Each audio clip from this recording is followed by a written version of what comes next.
Jika diimbas kembali kepada zaman kanak-kanak, pasti tidak hilang diingatan dengan animasi yang kita gemari. Dan pastinya antara siri televisyen animasi Jepun yang menjadi kesukaan ramai adalah Ultraman.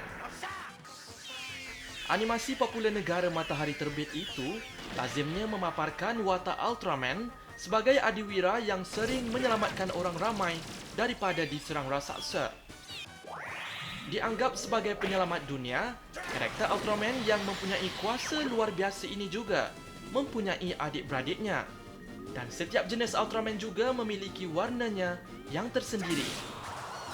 Wartawan jurnal bernama Gerard Joseph Sharkey baru-baru ini berkesempatan menyingkap sejarah Ultraman dalam acara Ultraman Live in Genting yang diadakan di Genting Highland.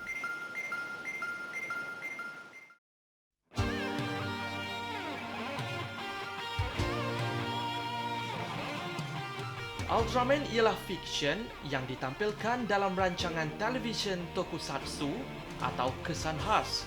Ultraman membuat kemunculan sulungnya dalam siri TV SF Kaiju, Adiwira Tokusatsu dan terakhir Ultraman sebagai susulan kepada siri televisyen Ultra Q. Rancangan ini diterbitkan oleh Suburaya Productions dan disiarkan melalui rangkaian Tokyo Broadcasting System TBS mulai 17 Julai 1966 hingga 9 April 1967.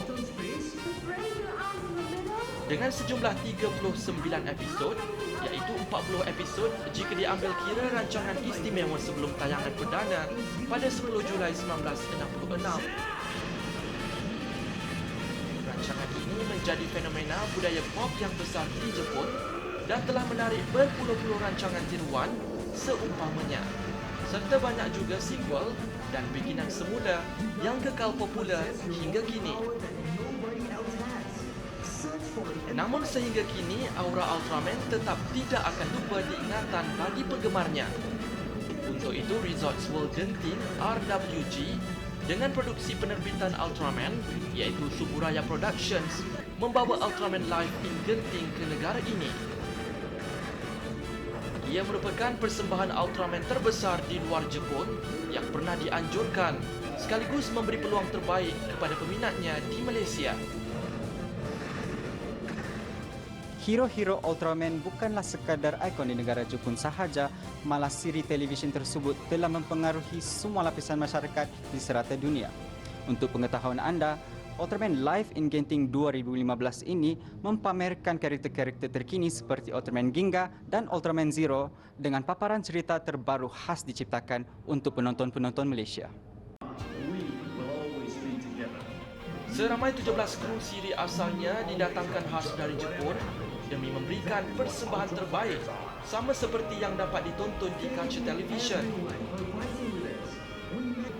Selain Ginga dan Zero, barisan Adiwira Ultra dalam persembahan ini, Ultraman Cosmos, Mebius, Seven, Taro, Tiga dan watak asli pertama dikenali sebagai Ultraman, serta dua watak jahat, Kaiju Alien Baltan dan Ultraman Belial. Dan apa yang ditekankan dalam persembahan ini adalah adegan aksi mendebarkan serta seni pementasan berteknologi tinggi yang menampilkan kuasa-kuasa gaib Ultraman untuk tatapan penonton. Walaupun konsep persembahannya menunjukkan kehebatan aksi pertempuran secara menyeluruh, ia juga menggalakkan pernyataan dan interaksi penonton, terutamanya golongan kanak-kanak, untuk menolong hero kesayangan mereka dalam misi menyelamatkan bumi. Malah paparan ceritanya turut menyelitkan mesej dan nilai moral seperti pentingnya keamanan, perpaduan dan ikatan antar manusia untuk menentang kejahatan seperti mana yang disampaikan oleh karakter-karakter Ultraman. Bertepatan dengan musim cuti sekolah baru-baru ini, Ultraman Live in Genting mendapat sambutan memberangsangkan dari ibu bapa yang membawa anak-anak ke pusat peranginan tanah tinggi itu. I think we really enjoy it because I grew up with Ultraman and now it's my kids' turn to grow up with Ultraman. During our time, we only have like one or two Ultraman now, but now you see got like Ginga, apa lagi? Iman, Ultraman? Zero, and then Tiger, Yes. Nebius, Cosmos. What else? Huh. Ultraman Hero. Ultraman Hero, and there's so many Ultramans now. So I think it's a good thing for kids, you know. Even though people say it's just a cartoon or what, but Ultraman do give us something good in life, telling us to be together, to help each other, to fight against the enemy and stuff like that. I think it's a good thing. Saya suka Ultraman Zero dengan Hingga Enggak. Kenapa?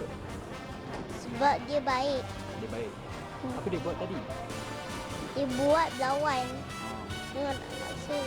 Ultraman tunjukkan contoh yang baik di mana kita boleh maknanya Ultraman selalu melakukan perkara yang baik, menolong orang. Dan mesej yang diberikan oleh Pro tadi kan? Kita perlu hidup dalam keadaan harmoni dan saling bantu-membantu. Mengikut rekod Guinness Book of World Records edisi ke-14 pada 12 September 2013, Ultraman dinobatkan sebagai siri televisyen paling banyak dikeluarkan di dunia dengan 27 musim dengan pelbagai jenis siri Ultraman. Gerard Joseph Sharkey untuk Jurnal Bernama.